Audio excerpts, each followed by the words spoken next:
Something Was Wrong is intended for mature audiences and discusses upsetting topics. Season 24 survivors discuss violence that they endured as children, which may be triggering for some listeners. As always, please consume with care. For a full content warning, sources, and resources for each episode, please visit the episode notes. Opinions shared by the guests of the show are their own and do not necessarily represent the views of Broken Cycle Media. All persons are considered innocent until proven guilty in a court of law. Responses to allegations from individual institutions are included within the season. Something Was Wrong, and any linked materials should not be misconstrued as a substitution for legal or medical advice. Today we have the honor of hearing from survivor Julie. She attended academy at Ivy Ridge from 2005 to 2006, between the ages of 13 and 15. By 2006, allegations against Ivy Ridge involving racketeering, diploma fraud, breach of contract, and abuse began surfacing.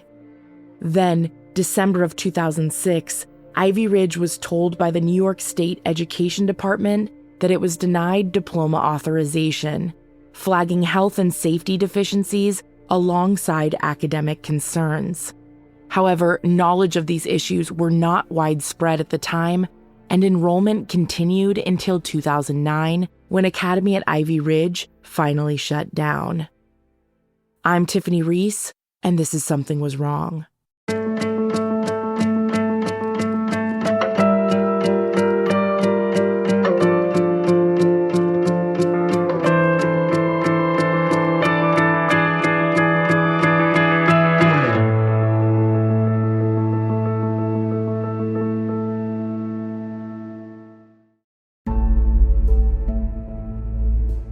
Hi, my name is Julie. I grew up in New York with immigrant parents from Uzbekistan, technically Russia back then. I came to America when I was 3 months old, and my sister was 5. Coming into a new country, as my parents did, they faced a lot of difficulties in knowing how to start over in a new place with no money, no sense of speaking the language here, and having 2 young children. My dad was a very loving, warm-hearted person. He was very much hands-on, played with us, hugs, kisses, but he worked 3 jobs because they truly came with nothing.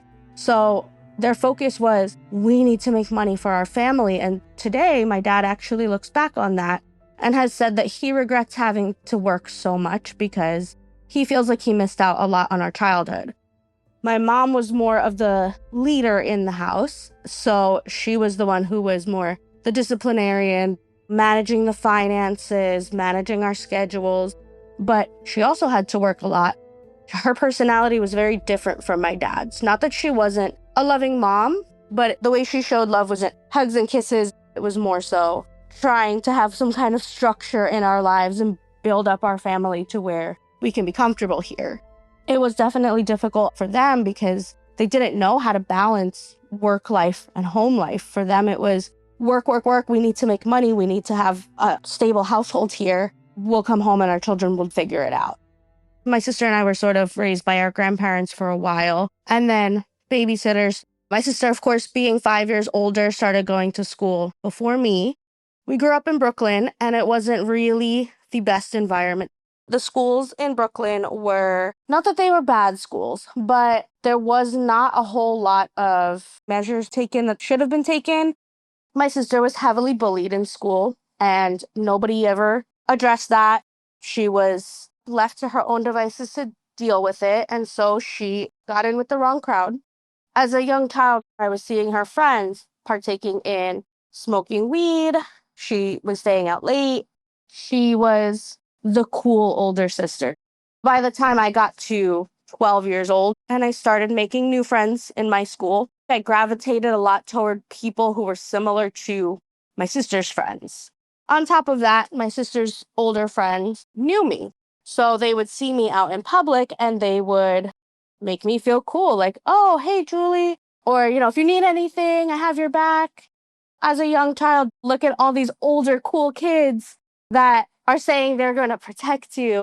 I want friends like that. When I was 12, I had some self-harm tendencies. Another student went to the counselor and told them, hey, I noticed these marks on Julie's arms. So the school had brought me in, and my parents, being immigrants, not wanting to get in trouble or deal with anything bigger than they can understand, told me, well, tell them it was an accident. So that's what I did, even though it was pretty clear to everybody that it wasn't, and they let it go. And it was never talked about again. If I was skipping school, and I will be honest and transparent in saying that I was a teenager that was rebelling. By the time I turned 13, I wanted to skip school and I wasn't doing my homeworks. I was going out and staying out late with my friends. I was a teenager that needed some type of structure and guidance. But nobody was letting my parents know I wasn't showing up to school. I would leave my classes and go to other classrooms, and nobody would really say anything. Or they would send you to the dean's office and the dean would have me talk to him. There was no interventions of getting us to do what we're supposed to do. After school, you just left. There's no buses, there's no activities, there's nothing that's keeping us busy and grounded. It's just you go to school and you go home. And if you're not in school, eventually it will accumulate and they'll probably send somebody to your house. That's the kind of school system that I grew up with. The classes were fine, the teachers were fine. I was still getting an education when I was there, but the bigger issues that I was having were never being addressed. My sister had told me quite a few times that if I started smoking pot or doing the things she was doing, she would be upset with me. She tried really hard to make me not steer into the same path. But the first time I ever wanted to try smoking pot, my friends had come to me and said, we don't know how to do this, but we have this. I was 13 at that point. And my first thought was, if I go to my sister, we can do it together. And so that's what we did. My parents were at work and I asked my sister, hey, can you show us how to use this? She was stunned, but she was like, okay, sure, but I'm going to have some too. And that's where it all headed downhill because my sister's older now and we can be best friends and do this together. Even though she was doing a lot scarier things at that point, this was my entry into her world. That's what it was until adulthood, until my sister unfortunately passed away a few years ago. Our relationship was very much this best friend partying type of relationship. In the area that we were living in, it was very typical that most kids were rebelling around that time. I think my sister was a little bit more extreme. I think that's just being a teenager, though. At least in my friend group, nobody was doing anything that was necessarily abnormal. Did you know in advance that you were going to be placed at Ivy Ridge?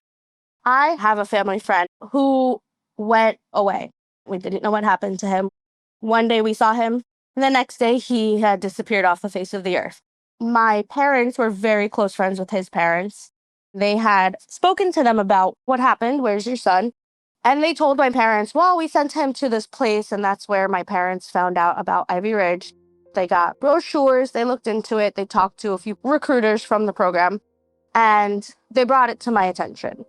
That's not typical for a lot of the survivors from Ivy Ridge or programs in general. A lot of times parents knew that their kids would be resistant to going, so they wouldn't tell them. My parents presented it to me in the way that it was presented to them, in a way that was this beautiful solution to all their problems.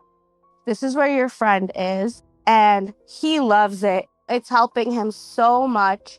Not that they even knew, but they showed me the brochure, which looked stunning. It had beautiful grounds. It had kids on horses.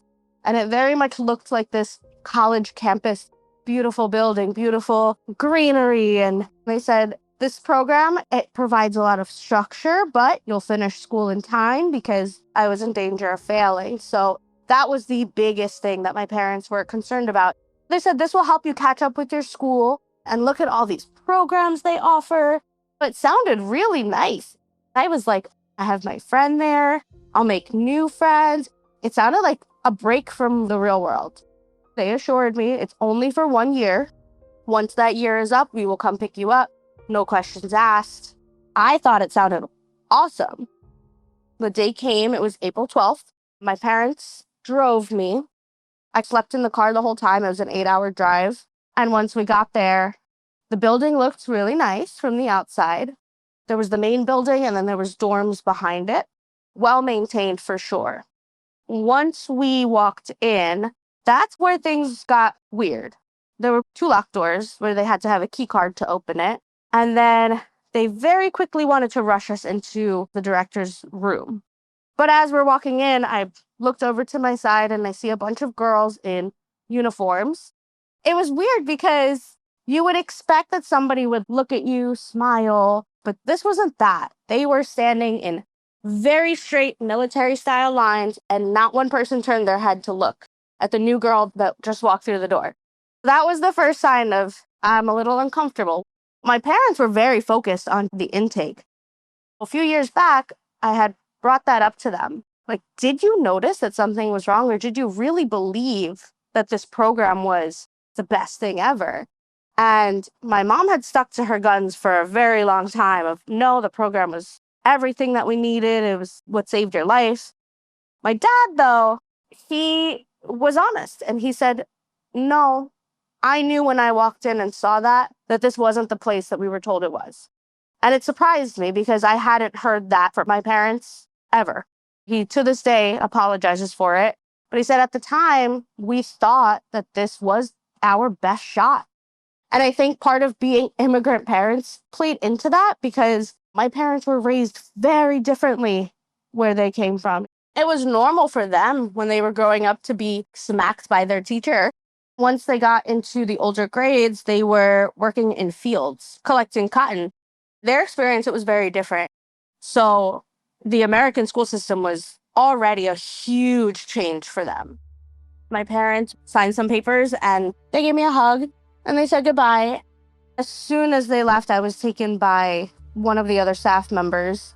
She started walking me down the hall, wasn't really giving me much information about what to expect, and told me, okay, we need to do a strip search. And it was just one woman. I had my period. I was 13, so I had just started getting it. And I was still very new to this. So I told her that I can't really take off all my clothes because I'm bleeding.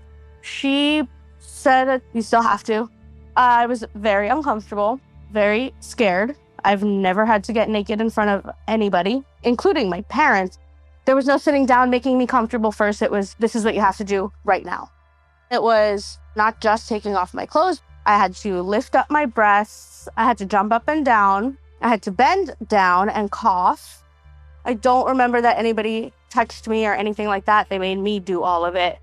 Once my clothes were off, they took them. They took my jewelry that I had on, which I don't think my parents even knew that I couldn't wear it because they would have taken it with them. So I was a little upset about that because they were supposed to return it and they never did. In the beginning, we have sweatsuits, but then eventually they give you your uniform. They gave me a gray sweatsuit. He said, put this on. Now we're going to the bathroom. You need to wash all your makeup off. When you're starting out in the program, until you get to level 4, you can't wear makeup and you can't have your hair down. Your hair always has to be in a braid. I washed my face. I put my hair in my braids, and that's when they brought me over to who would be considered my quote-unquote family while I was there. If you're feeling stuck in your daily wellness routine, you're definitely not alone, and our friends at Cornbread Hemp are here to help. Their organic CBD gummies are made to help you feel better, whether it's stress, poor sleep, or just needing a moment to unwind. Cornbread Hemp uses the best part of the hemp plant, the flower, for the purest and most potent CBD. No fillers, no junk, just full spectrum goodness. And all products are third-party lab tested and USDA organic to ensure safety and purity. I just opened their Blood Orange Bliss gummies and they are delicious. Right now, Something Was Wrong listeners can save 30% on their first order. Just head to cornbreadhemp.com/SWW and use code SWW at checkout. That's cornbreadhemp.com/SWW and use code SWW to save 30% off your first order. Thank you so much. You spend all your time with one family. There were multiple families. They're all named these inspirational type names like Serenity, Faith, Grace.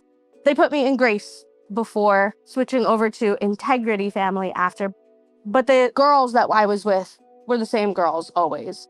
Once in a while, they would switch if they had too many kids and they needed to make a new family. Sometimes they would split families. Sometimes if they saw that girls were getting too close or comfortable, they would move us around. But for the most part, once you're in a family, that's your family. We had a dorm mom, and that person would switch off. I don't even remember how often, but it was a different person that rotated throughout the days. I was assigned a hope buddy. Your hope buddy is the person in your family that for the next 3 days will explain to you the expectations and rules. Only for those 3 days are you allowed to speak. Once those 3 days are up, you cannot speak to anybody. It was to the extreme where even if somebody sneezed and you said, bless you, depending on who was in charge that day, you can get in trouble for that. Your hope buddy is a student that was not considered an upper level. She's still under level 4 and still within the family. Once you get to level 4, you drift away from the family and get more responsibility, I guess, and freedom in some way. But when you're level 3, you're still confined to one family and the same rules. My hope buddy, she was awesome. I love her. She started laying out all the rules. We're not allowed to talk. I didn't take it seriously at first because it was so out of the realm of normality. So she was like, no, we can't talk without permission. You have to stay in line at all times. Sometimes they'll call arm track, so you have to make sure that you're within arm's length of the person in front of you. We go to lunch, and I was not at that time told that you had to eat everything on your plate. There were some vegetables that I kind of just left there. So she turned and she was like, no, you have to eat everything. And I was like, but I don't like this. And she's like, it doesn't matter. You have to eat everything. So I tried to hide it under the tray. And another person in my family had stood up and she went to the staff member and she's like, somebody needs to tell her that she needs to finish all her food. I quickly realized that just because you have people in your family doesn't mean everyone's going to have your back. It was very cutthroat. What was expected is that you are looking out for yourself. You have to have your eyes closed. I think it was by 9 o'clock at night. For the first week, every new person was put on suicide watch. So I had to sleep in the hallway. And I wasn't given real shoes. I had rubber flip-flops that I had to wear because they needed to make it harder for you to run. I became very quickly distrustful of the program because I'm hearing all these crazy rules and I'm getting very overwhelmed. And I'm like, how am I going to live here for a year? I remember the first day, all of this is hitting me really fast. And I started hysterically crying, having a panic attack. And one of the staff members took me out of the family, pulled me behind her desk. And she started off really calm. And she was like, why are you crying? I was like, because I can't do this. I want to go home. I want my parents. And she was like, that's not going to happen. You're stuck here. And I was like, no, I'm going to go home. They said I'm only here for a year, but they're going to bring me home. This woman was a very large, extremely intimidating, scary woman. I was very, very small at the time. I was maybe 100 pounds and 5 foot tall. She hovered over me and screamed in my face, nobody's coming to get you. I still had it in the back of my head. No, my parents are not going to let me stay here. That's not going to happen. Those first 3 days, I saw many girls being carried out by large men, being tackled to the ground for being disrespectful, quote unquote, not even physically trying to run, just saying something they didn't like and being restrained. I was already seeing that all around me. So I fully believed if I didn't listen to them, I would be in a lot worse of a situation than I was in already. By the 3rd day, there is no more leniency. There's no more understanding. You are now fully in the program and you need to get with it, whether you like it or not. Reality checks in very quickly. It's all based on a point system. When you're starting out, you don't have any points. And if you don't have points, you are thrown into either worksheets where you have to write pages from the rule book over and over for hours, or you're thrown into an isolation room, which they called intervention, and you are just alone. There's no windows, there's no furniture, there's nothing. There's nobody coming to visit you. You are just there. As a 13-year-old, even though I was rebellious in the things I was doing, my mentality was still very much a kid. And I was so scared. For me, that was terrifying, that if I just said no or tried to advocate for myself, that was the punishment. My goal at that point was to just put my head down and be quiet, try to get through it and go home. Unfortunately, that didn't work because the program doesn't allow you to just put your head down and be quiet. You have to be heard. You have to be seen. And the only ways to do that is by getting other people in trouble.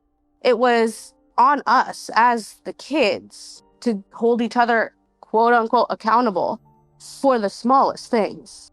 Sometimes you looked out of line for a second and it was expected that we would tell the adult. Then it was, you're not calling out your peers enough.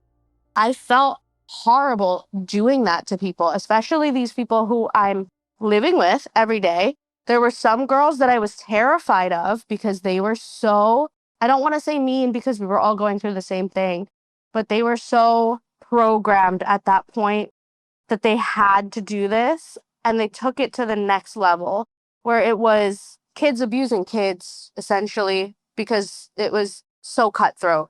So there were girls I was really afraid to call out because if I called them out for something, I knew I would get it 10 times worse back. And then there were other girls that were just so awesome and sweet, and I couldn't imagine having to get them in trouble. But we had to do that. There were moments that we were able to talk to each other. We had gym class and we could talk, not exactly freely, but there were small moments where we were able to speak to each other. And so that's how you make some kind of bond with these people. At some point, we had to make sure, like, hey, you have enough points to cover this? Yes, okay. So it was a safe person to call out and make it look like you're not in a clique, but in a way that you're not upsetting anyone. And I think that's where a lot of my people-pleasing tendencies came from after the program, because I was so afraid to hurt somebody.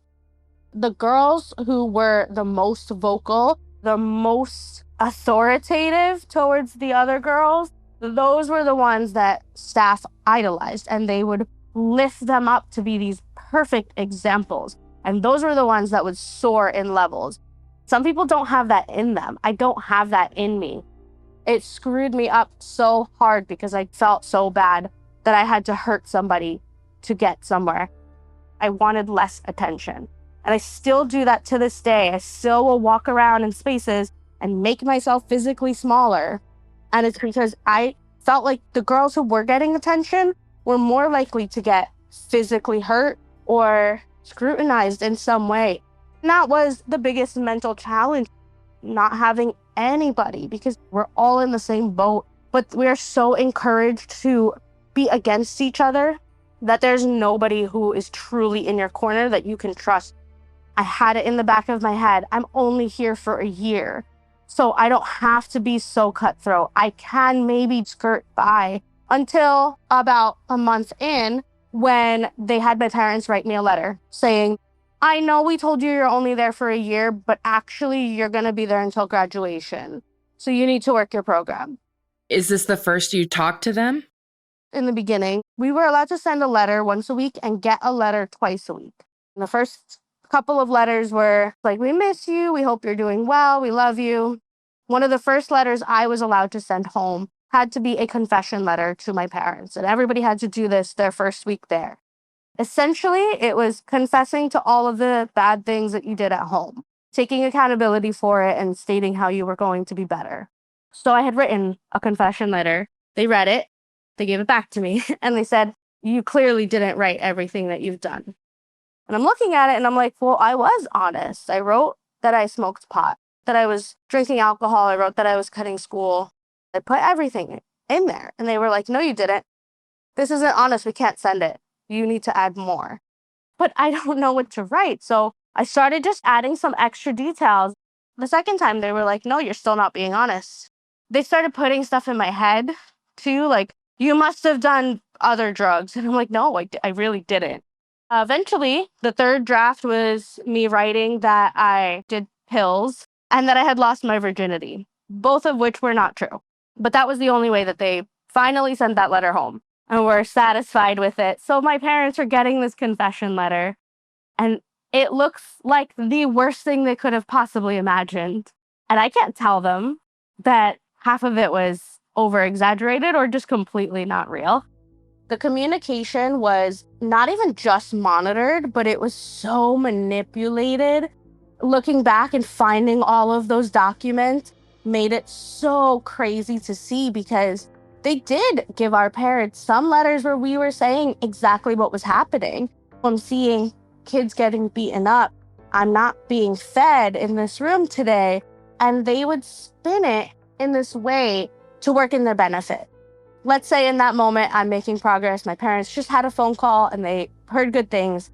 We had a family rep who was the communications person between us and our parents. And now I write this letter stating that I'm miserable. They would use that letter to show my parents, even though she's making progress, we warned you that your child's going to manipulate you. And if she's still doing that, she's not taking this seriously. She's clearly not ready to come home yet. They had prepped our parents for this, especially parents who were so vulnerable and so desperate to get their kids help. They're going to believe that these are professionals. There must be oversight because they're watching all these kids. It has to be that my kid is lying to come home. I actually have the email. The program wrote, you need to take your daughter's program seriously because she could end up dead. She could end up like your older daughter who's doing so much worse. And by that point, my sister was 18, so they couldn't send her anywhere. They were using that as their manipulation tactic to make my parents feel like things are so much worse than we thought. She has to stay there and graduate. What I didn't know was that my parents had always intended on pulling me after a year. But the program told them, your children can't know that because then they won't take their program seriously and nothing will change. So you have to tell her that she's staying until graduation. That felt like the ultimate betrayal. So I'm a little 13-year-old kid stuck in this place. Graduation can take up to 4 years for some people. It's either you graduate or you leave when you're 18 if you want to. So I don't have a choice. Now I have to follow every rule because I'm stuck here otherwise. Were you seeing a therapist as part of your enrollment at the school? No, I didn't have a therapist at all. There was a therapist who came sometimes to talk to some of the kids, but I don't believe I ever once spoke with that person. When did you do your first seminar, and did your parents participate in them? We had separate seminars. So parents had their own and we had our own. Seminars are a little bit foggy because that was a very intense experience. The first seminar for me was the orientation seminar. I believe I was about 2 or 3 months into the program by that time. I don't remember a whole lot about orientation because that one was pretty easy to get through. It was a very simplified version of the bigger seminars where they had you share some things, they had you do homework and introduce the concept of what seminars are. The second one I had was discovery, and that one was way more intense. It was almost culty in some ways.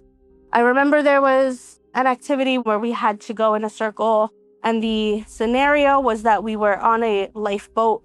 The boat was sinking, and we can save 3 people. So you had to go around in this circle with everybody in the seminar, look them in the eye, and say, you live or you die. The moral of it was like nobody saved themselves.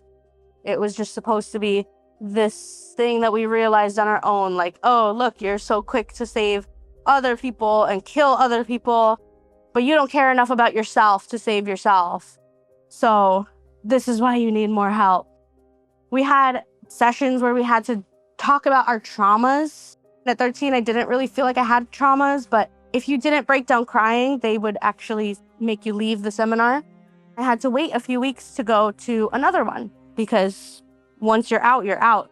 They want you to dig really, really deep and find something that's traumatic to share, because if you're there, you must be super broken. At least that's how they make you feel in the seminars. Then when we get another chance to pass the seminars to get to higher levels, that encourages us to embellish a little bit. There were so many people making stuff up. And then there were other people who genuinely had trauma in their lives who weren't making stuff up and would be attacked for that too. There was one where they had given us rolled up towels and we had to scream at the bad things that happened to us. Somebody had been raped as a child. They would have to scream that out while slamming this rolled up towel on the ground to get it all out. For that person, a facilitator whispered in her ear, "But it was your fault that happened." So to kind of get her more angry.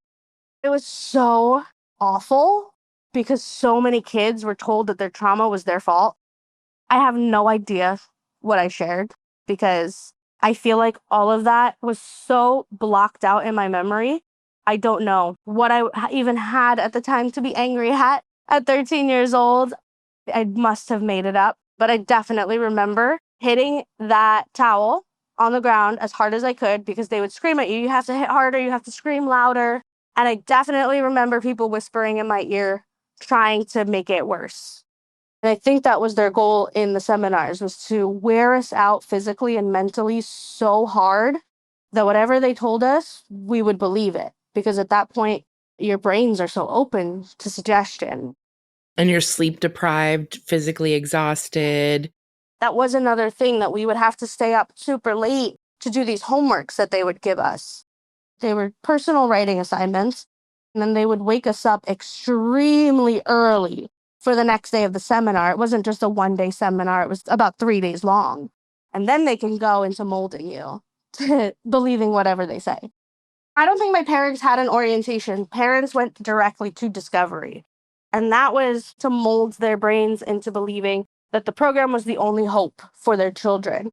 I had talked to my dad about it recently after the program documentary because I didn't know actually what they did at the parent seminars. And he told me that they would talk about how the program affected their lives, what their kids were like. And when my parents would try to say that my daughter's there for a year, they got attacked for that. Other parents were yelling at them, saying, "How could you only keep her there for a year? Your daughter has to graduate. She's going to die if she doesn't graduate. She's going to destroy her life." My family friend, he was on the boys' side. I was on the girls' side. So we were not together like my parents had said we would be, and we were not even allowed to look at each other. He was very rebellious on his side, and he got physically abused almost his entire time there, unfortunately, and there's documentation of that as well. But he ended up being in the seminars with me, and those were the only times that we were able to actually see each other and communicate with each other. One of the staff members at a seminar found out that we knew each other from home, and they decided to use that to their advantage. So they had called me up to the front and asked me, "How do you know each other?" I said, "Oh, we're family friends." He was essentially steering me into saying that my friend was a bad influence on me at home. Like, "Oh, what did you do when you were together?" "We drank alcohol. We partied at his house." "Was it your idea or was it his idea?" They were very much trying to guide me into putting him in the spotlight because he wasn't working his program. I didn't know that at the time. I just thought, they're putting me on the spot. They're asking me questions. I have to answer them. Now we joke about it, that they had steered me into saying that he had encouraged me to do all these terrible things when realistically it really wasn't like that. But because I was there with him, he thankfully did get through the seminar with me, and we were able to do the other ones together as well. For me, that was truly a saving grace. Having somebody that you know from home, our bond is forever cemented. We were already close friends beforehand, but to go through something like that, even if you can't talk to them, it was a reality check for us. We're here right now, but we know home exists because we see each other. Sometimes, we'd pass each other in the halls and we couldn't really look at each other. But anytime I would hear his voice or just see him in passing in the hallway, it was a reminder that I'm not stuck here forever. At some point, we will be able to go back home. It was huge for us because they really tried to shut us out from the outside world. These are little things that you hold on to when you go through something like that because you need something to bring you back to reality. The Big Dipper in the sky, that was what I would look to every single night when we walked to our dorms, because that's one of the constellations you could see anywhere in the world. I ended up having a tattoo of it. It's the one thing, the one connection I have to the program and a tattoo, because that was another source of hope.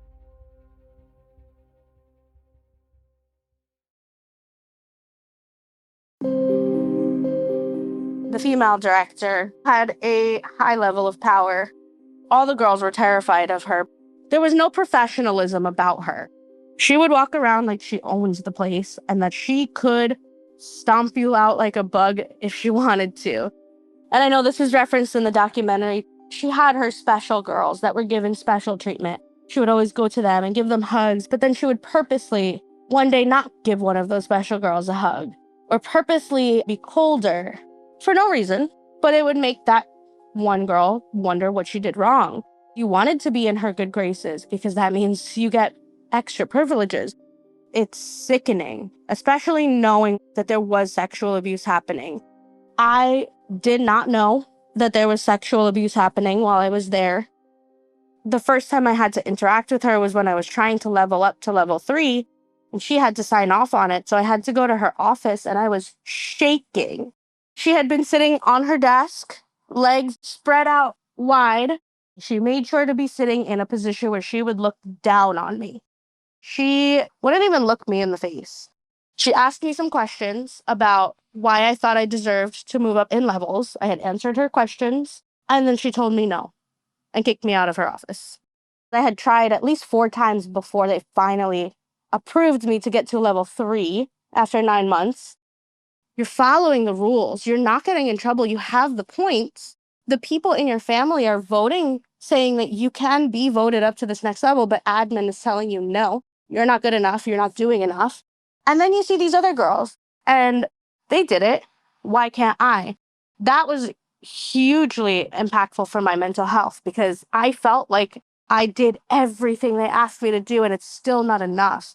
And the point behind that for them wasn't to motivate me. It was to show my parents who were telling them, we're going to get her after a year, that they can't get me after that year. They have to keep me there longer. Because look, she can't even move up in levels. She's not ready to go home.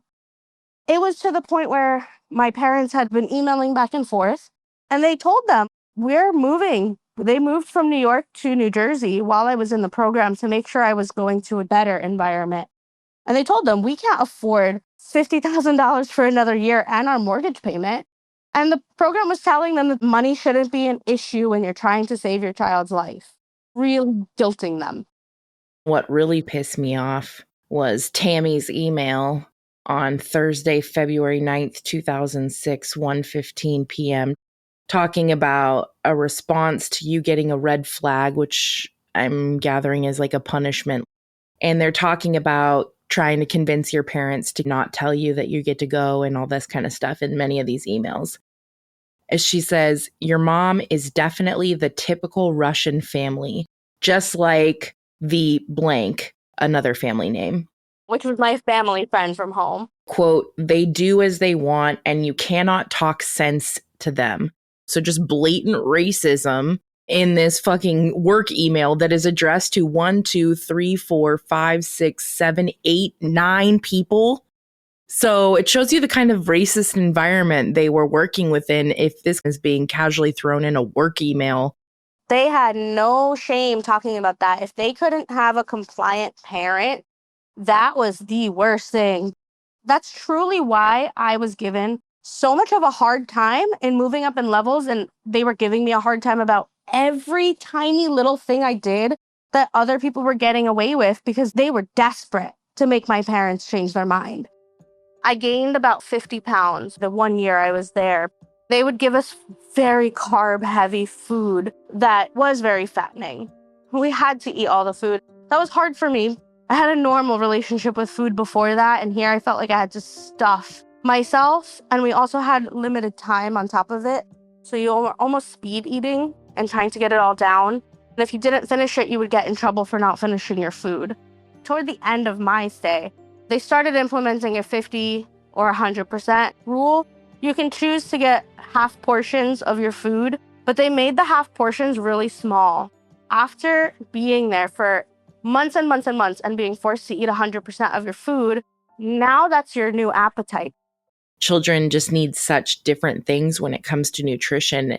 It's almost symbolic of what they were trying to do in general. They were trying to, quote, treat all of these children by the same methods when you were individual human beings. 100%.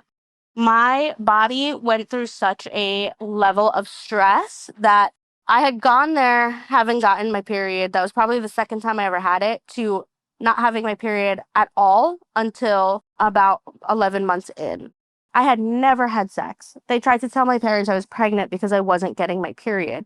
It was because of all the stress they put on my body that my body wasn't used to. Everything was shutting down. That was about 10 months in. We had one seminar where I could see my parents in person.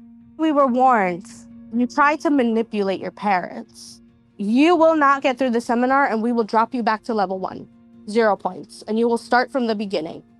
You better believe we all put on the show of our lives. I had my uniform on, and for the seminar we had to change. My parents were in the bathroom with me, and I was changing out into new clothes, and I had bright red stretch marks all over my legs. And my mom gasped so loud. I had already gotten used to my body changing so much. But this was the first time she saw me in 10 months. And when I left, I was 100 pounds. And now I'm 150 pounds. She was like, how did that happen? And I'm like, I don't know. It just happened. There had to be a moment in her mind that she had to have thought, this isn't okay. But we were so deep into it, she was seeing that I was making improvement behaviorally and academically, that it's easy to ignore those little signs or even the big signs. Had it not been for my parents pulling me out, I would have probably been there until I was 18 because they would have never let me move up. They told me up until the day I was pulled out of there that I wasn't going home. My parents felt like, okay, she caught up in school. I got the good grades that I needed to get. Come to find out afterwards, they weren't even accredited. So it didn't really matter. But also, they could not afford another 50 grand. It's a lot of money. So on the 1 year mark, they pulled me out in the afternoon. I was taken into an office and said, okay, take your stuff, you're going home. My parents did not come there because it was a pretty long drive. So I was just put on a bus. I was given a flip phone. I don't remember what else they gave me. I was still in my school uniform. It was really weird because I felt like I was finally free of that place. But now I'm all alone. I'm surrounded by strangers who are talking to each other freely. And I haven't been around a situation where people could talk freely in so long that I was afraid to speak. So I sat next to a window and I just looked out the window the whole time, extremely tense and uncomfortable because I didn't know what to do. It was so surreal. It was about a 6-hour drive.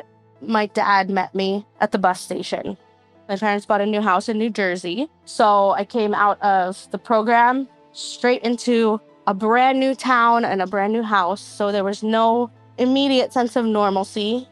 I couldn't initially talk to my friends from before. I had one friend that my parents liked a lot, and they actually kept in touch with him while I was away. So I was able to talk to him. Other than that, everything was new. My sister had moved out at that time too. It was just my parents. They brought me into my new bedroom, which looked like a little Barbie room because they still looked at me like a little kid. So it was like pink walls and these light wood furniture. But I didn't care. I was like, I get my own room now. This is amazing. I took a shower for 2 hours and then I turned on the TV and heard music for the first time in a year. And it was just the coolest experience of my life because I felt like all these normal things that people were doing every day, to me, it was like the first time I ever got to do them. What was it like for you emotionally with your parents re-entering that relationship? And what were the conversations like that you're having when you're talking about your time in the program? I didn't want to talk about it. When I first came out, I did not want to say one word about it to my parents. I was very afraid that I would be sent back if I did anything wrong. The first couple months, I was on my best behavior because the program did have this clause that if your child comes home, you can send them back for 3 months for free. My parents had told me that, and I knew there was a very real chance if I messed up or I said something that they didn't like that I could be sent back. My mom enrolled me into school, and the first day of school, I remember I didn't know how to act. Basic things like, if I need to go to the bathroom, what should I do? If I need a piece of paper, like I didn't have any school supplies. A year doesn't seem like that long of a time, but when you're so young, it really is. And that shaped the way that I acted when I came out, I was afraid to do anything wrong. For at least the first 2 months, I felt like I had to ask permission to do anything. High school, after the program, it was night and day. There were no cliques, there were no hierarchies. I came into the class, I was brand new. There was a lot of attention on me that I couldn't handle. It was very overwhelming. So I brought my teacher to the side and I explained, like, hey, I just came from this boarding school. It was really strict. The teacher was like, do you mind sharing that with the rest of the class? Because that sounds crazy. So the teacher had me share with the class where I had just come from. And that was surprisingly a nice introduction. I don't think I got into everything because I didn't know I went through a trauma. To me, it was I came out of a really strict school and look at the crazy things that they did. I thought this was all normal, just like my parents did. And then everybody wanted to talk to me and get to know me because it's the new girl and she has a cool story to tell. The reactions were sometimes shock, disbelief. A lot of times people just wanted to ask questions and know more because it sounded like a movie, like it was unreal in a lot of ways. But nobody really thought about it as this is a really bad thing that happened. Maybe you should report it. Maybe you should talk to a therapist about it. It was taken as like a shocking thriller book. But with my parents, we didn't talk about it at all, not for many years.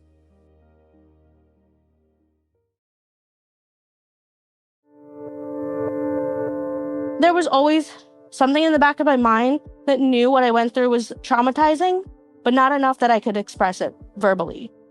I had a box of letters and the journal that I had kept when I was there, my school uniform, just like random stuff. About 6 months after I was home, I ended up burning all of it.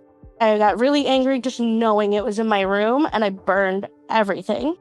I wish I didn't now as an adult, knowing what I know now, but back then I needed to do it. Then I started drinking heavily and I hid it from my parents. Now I was a little bit older. This was ninth grade. I was 15 about. We were in a new school, a new town, different people, different friends, different rules. I was going to school consistently, so they saw that my grades were good, but I realized that I had extreme social anxiety. And anytime I was around, especially boys, because I just spent a year being told I couldn't even look at the boys, I felt extremely uncomfortable and anxious. I didn't know what anxiety was, but I knew I didn't feel normal. And drinking made me feel like I could talk to people. So it got to the point where I would fill a water bottle with alcohol before school or pour some Baileys in my coffee and bring it to school. I didn't attribute it to the program, though. That was one of the things that took me a long time to connect, that I was acting like this and feeling like this because of what I went through at Ivy Ridge.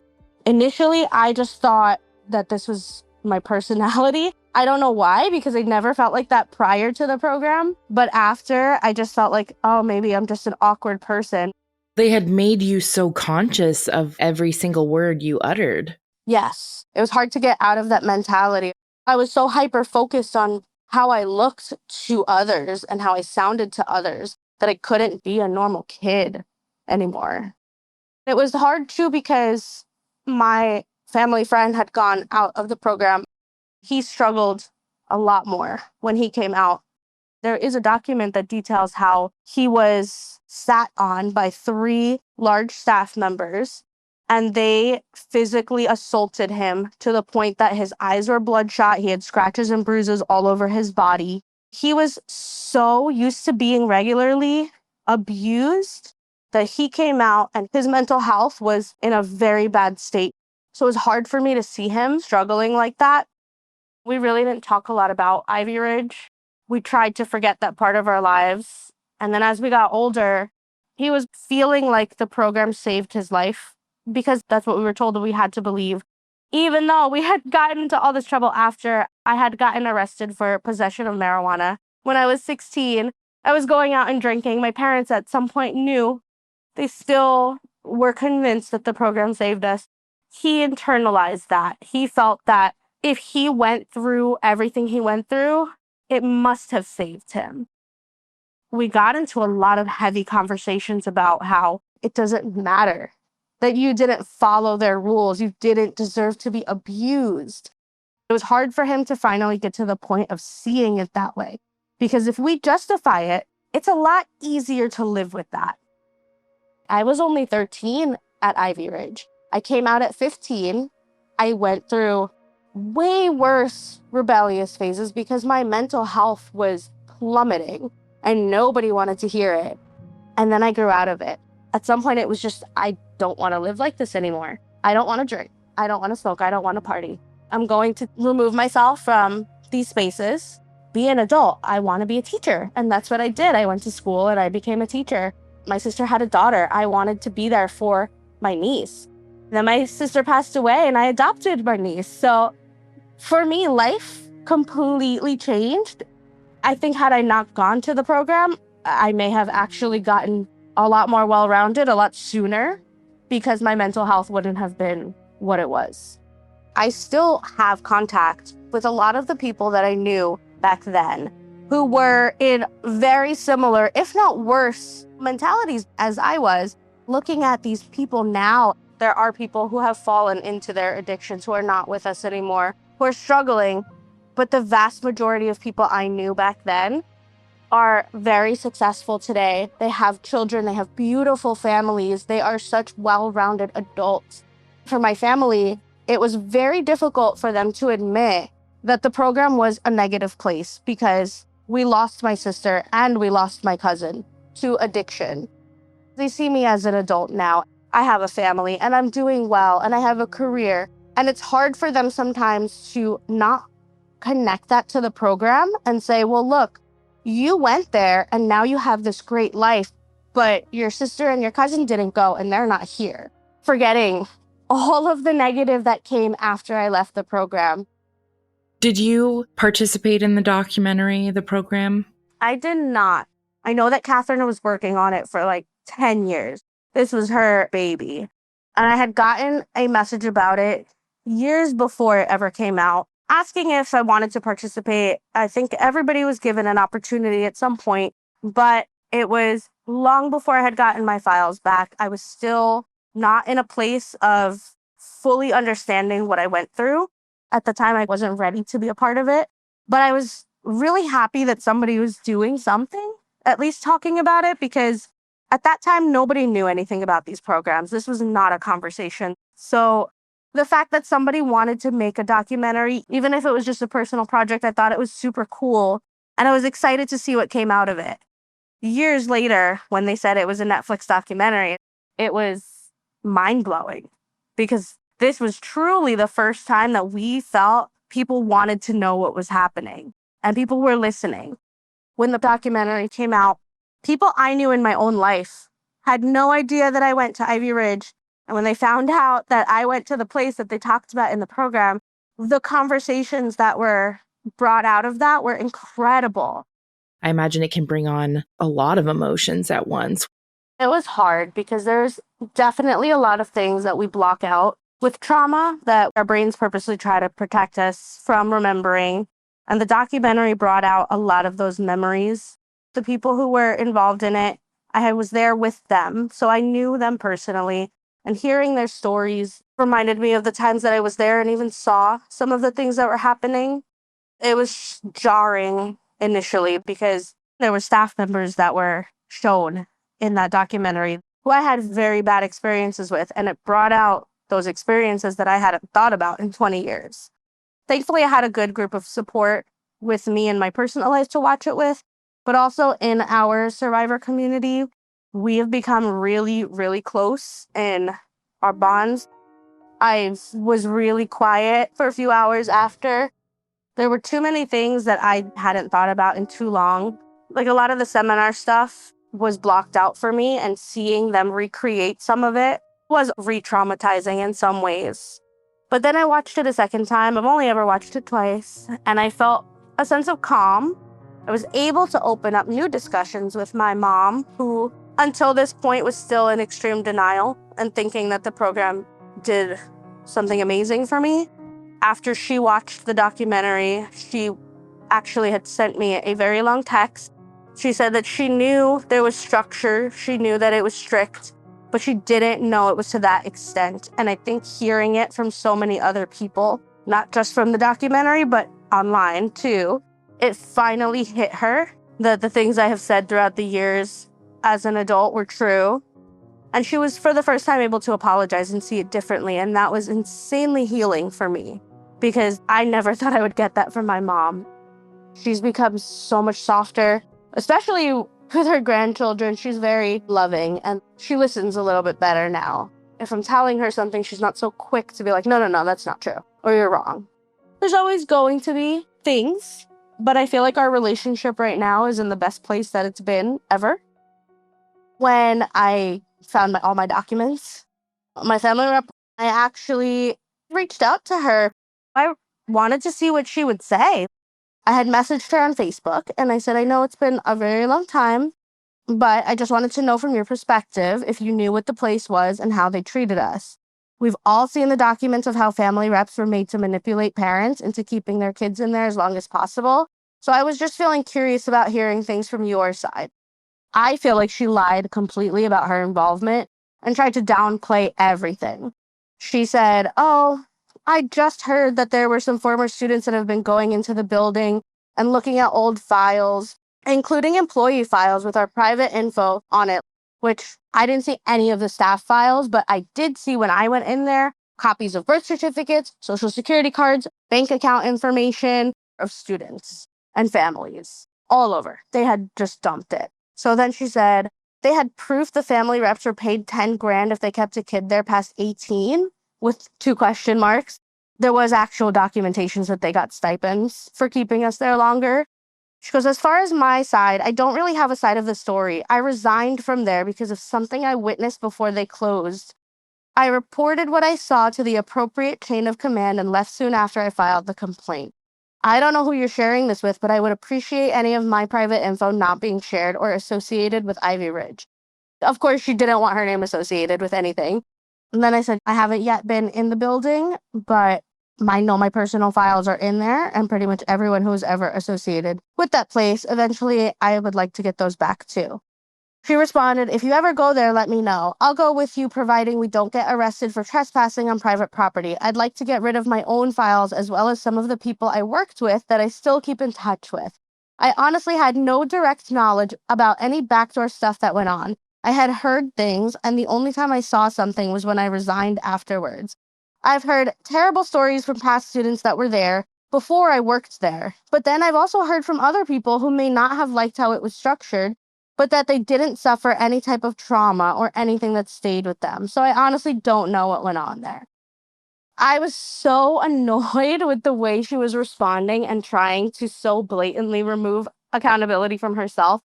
Safe to say, I did go to the building to get my files. I did not let her know because I felt like that was a complete ploy. This woman still lives nearby. She could have gone and gotten her files if she wanted them.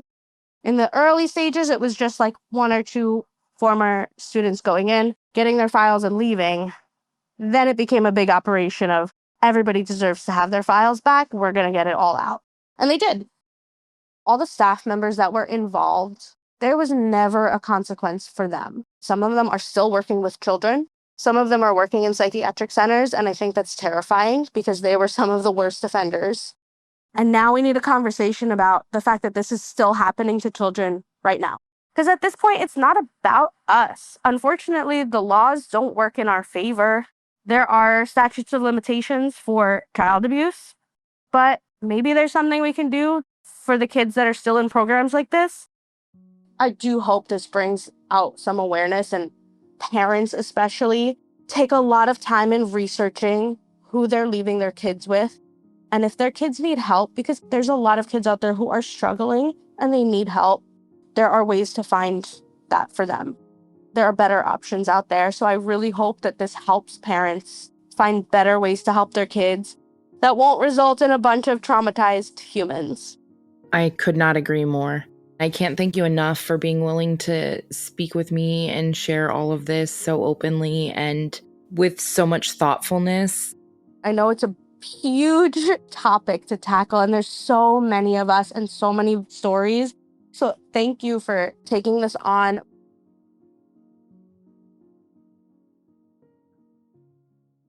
Next time on Something Was Wrong. When I turned 17, my biological mom's side of the family had me over for Christmas.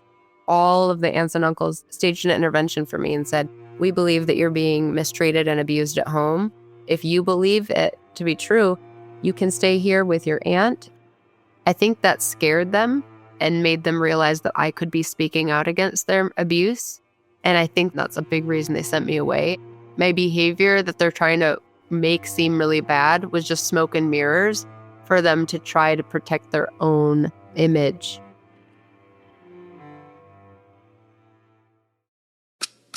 Something Was Wrong is a Broken Cycle Media production. Created and produced by executive producer Tiffany Reese, associate producers Amy B. Chesler and Lily Rowe, with audio editing and music design by Becca High. Thank you to our extended team, Lauren Barkman, our social media marketing manager, Sarah Stewart, our graphic artist, and Marissa and Travis from WME. Thank you endlessly to every survivor who has ever trusted us with their stories. And thank you, each and every listener, for making our show possible with your support and listenership. In the episode notes, you'll always find episode-specific content warnings, sources, and resources. Thank you so much for your support. Until next time, stay safe, friends.